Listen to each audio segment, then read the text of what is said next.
All right मंडळी, so आज मी पाहिलाय 1, 2, 3, 4 हा सिनेमा आणि त्या पाठोपाठ लगेचच डंका हरिनामाचा.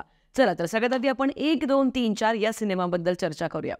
आता ट्रेलर आणि टीजरवरनं आपल्या सगळ्यांना ओव्हरऑल हा सिनेमा नक्की कसा असणार आहे आणि याची एक पटकथा काय आहे किंवा प्लॉट काय आहे तो आपल्याला समजला होता. मी जास्त काही तुम्हाला स्पॉयलर्स देणार नाही, काळजी करू नका. तर मी प्लॉट पटकन तुम्हाला सांगते. तर बेसिकली सम्या आणि सायली हे जोडपं आहे, अगदी सामान्य जोडप्यांसारखं. पण या जोडप्याची एक विशिष्ट गोष्ट अशी की हे ना फार कमी वयात यांचं लग्न होतं आणि त्या पाठोपाठ लगेचच 2-3 महिन्यांच्या अवधीनंतर असं वाटलंच नव्हतं मला. मग लोकांना नक्की असं वाटणार की प्रेग्नंट होतो म्हणून लग्न केलं.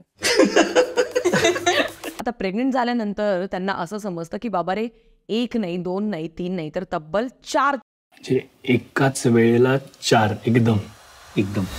आता ऑफकोर्स ही एक वन्स इन अ मिलियन अशी गोष्ट त्यांच्यासोबत घडणार असते. त्याच्यामुळे त्यांना एकीकडे आनंद पण असतो, एक्साइटमेंट पण असते आणि त्याचबरोबर भीती सुद्धा असते. बॉम्ब पडलाय. बॉम्ब. हॅपीनेस. या सगळ्या गोष्टींचा ताणतणाव, त्यांच्या डोक्यात चालत असणारी वादळ आणि त्याचबरोबर फॅमिली या गोष्टींना कसं पाहते, त्याचबरोबर मित्र, कलिग्स या गोष्टींना त्यांना कोणकोणत्या प्रकारचे सल्ले देतात. पोट किती वाढणार आहे? अरे कसं झेपणार तिला? ती काय मांजरी काय? आणि सगळ्यात महत्त्वाची गोष्ट, या संपूर्ण सिनेमामध्ये नवरा आणि बायको या दोघांच्या डोक्यात असणारा तणाव, त्याच्यानंतर इमोशनल इम्बॅलन्स ज्याला आपण म्हणू शकतो किंवा एक डिसफंक्शनल फॅमिलीजचे काय परिणाम असतात, या सगळ्या गोष्टी आपल्याला या सिनेमाद्वारे पाहायला मिळतात. गब्बर कांचाचे ना आय मोगॅम्बो. अरे इतकी मोठी फॅमिली असते काय? इतका मोठा व्हॉट्सअपचा ग्रुप असतो. आता हा प्लॉट आपल्याला ऑलरेडी ट्रेलर आणि टीजरमधनं कळला होता. मग तुम्ही म्हणाल की हा सिनेमा बघायला काय जायचं, सगळी स्टोरी तर आपल्याला ठाऊकच आहे.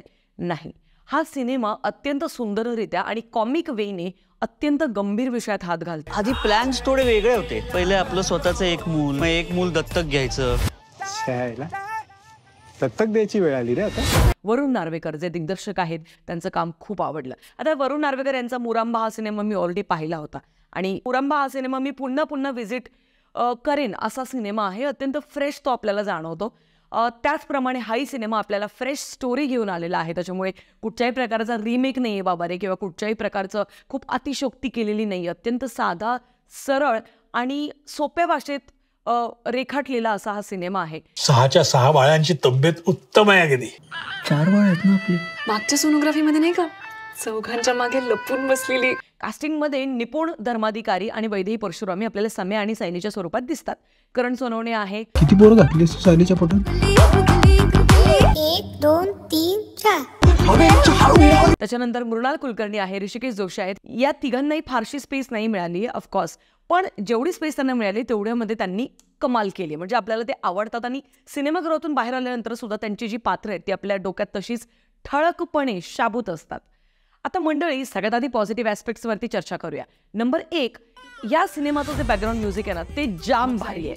स्पेशली सॉंग्स जे आहेत, सगळेच्या सगळे सॉंग्स हे नव्या पिढीला आवडणारे सॉंग्स आहेत आणि याचं स्पेशल थँक्स लव्ह चुंबक, जर का तुम्ही गाणं पाहिलं असेल.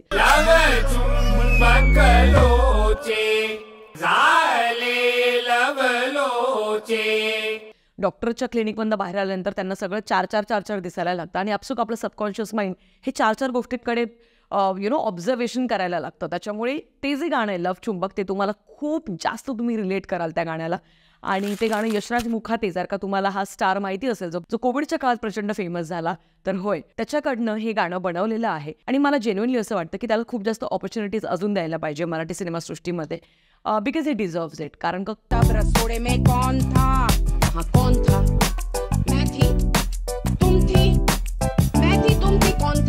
लय भारी म्युझिक आपल्याला संपूर्ण सिनेमामध्ये ऐकायला मिळत आहे.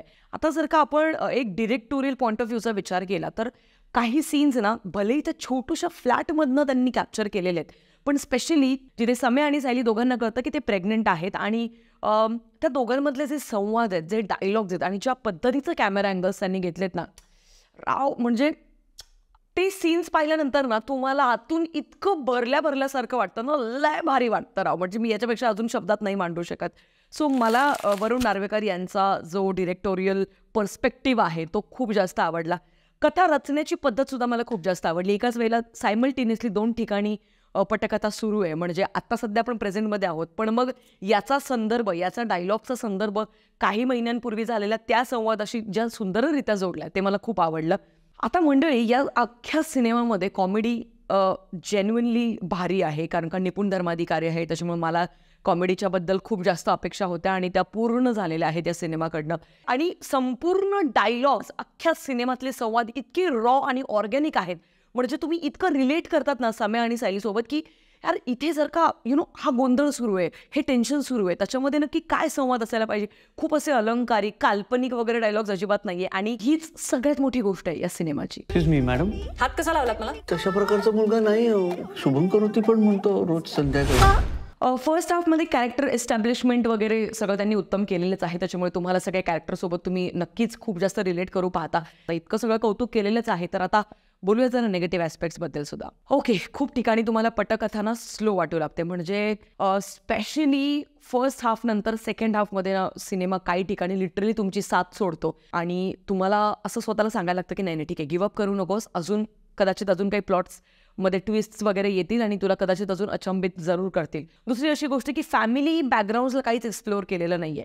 इनफॅक्ट ऋषिकेश जोशी आणि त्यांच्या वाईफ ज्या वेळेला तिथे भेटायला येतात फ्लॅटवरती, तेव्हा त्यांची एक अशी झलक सोडून जातात ना, की तुम्हाला कुठेतरी असं फील होतं की यार वैदेहीच्या सासरकडच्या मंडळींसोबत किंवा वैदेहीच्या आईच्या म्हणजे माहेरच्या काही गोष्टींसोबत खूप जास्त अजून सीन्स असायला हवे होते, जेणेकरून ऑफकोर्स ही गोष्ट नवरा बायकोचीच आहे, पण म्हणून का आपण फॅमिलीला इग्नोर नाही करू शकत. आणि जर का ते जर का अजून कोपरे थोडे एक्सप्लोअर केले असते तर ते आम्हाला नक्कीच आवडले असते. बस येस, बाकी फार काही तक्रारी नाही आहेत या सिनेमाकडनं. हा cinema definitely one time watch आहे आणि ट्रस्ट मी ज्यावेळेला सिनेमागृहात हा सिनेमा पाहायला गेले तेव्हा खूप जास्त गर्दी होती, ते बघून खूप भारी वाटलं. आणि येस, हा सिनेमा तुम्हाला थोडासा एज्युकेट सुद्धा करतो प्रेग्नन्सीशी रिलेटेड असणाऱ्या गोष्टींबद्दल, ते सुद्धा मला आवडलं. ॲनिमेशनच्या स्वरूपात त्यांनी मध्ये एक क्लिपद्वारे तुम्हाला हे सगळं एक्सप्लेन केलं आहे. सो येस, ओव्हरऑल हा सिनेमा वन टाईम वॉच जरूर आहे. प्लीज सिनेमागृहात जाऊनच बघा.